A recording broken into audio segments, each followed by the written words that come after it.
প্রতিবাদ সভার সম্মানিত সভাপতি জনাব সদস্য মেজানুর রহমান মেজান সহ কথা বলবেন সুদূর কিশোরহাট থেকে আমাদের সবাইকে জানাই সালাম, আসসালামু আলাইকুম।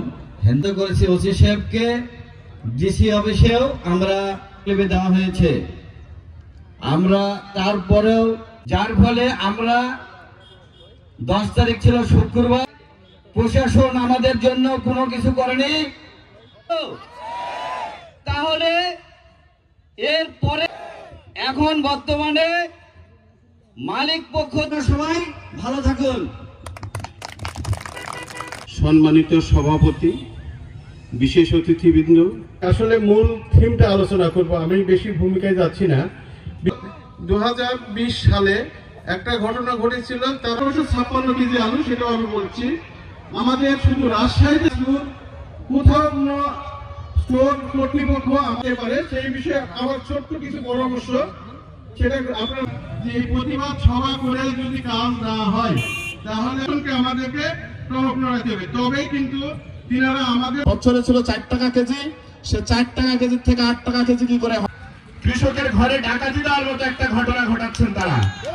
স্বাভাবিকভাবে যদি দাবি মেনে না নেন, যদি আমরা এক দফা এবং এক দাবিতে চলে যাই, তাহলে আপনাদের পরিস্থিতি অত্যন্ত ভয়ঙ্কর হবে। আমাদের এই দাবিকে মূল্যায়ন করুন। আমরা শান্তিপূর্ণভাবে আন্দোলন হবে, কাজ হবে না।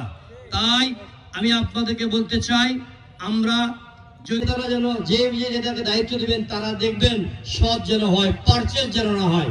আমি আজকের এই প্রতিবাদ সভার অনেক বক্তার বক্তব্য শুনে এমনও হয়েছে, এলাকার মানুষ স্টোরে আলু রেখেছে, আলুর দাম কমতে কমতে এমন হয়েছে স্টোরের পর্যন্ত যেতে পারেনি, নিলামে আলু বিক্রি করে দিয়েছে।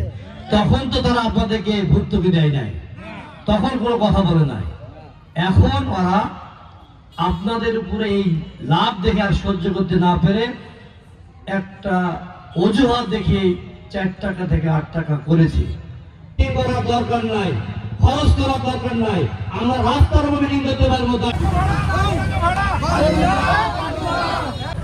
আমাদের দাবি, আমাদের দাবি, আমাদের দাবি, আমাদের দাবি, কৃষকের দাবি, কৃষকের দাবি।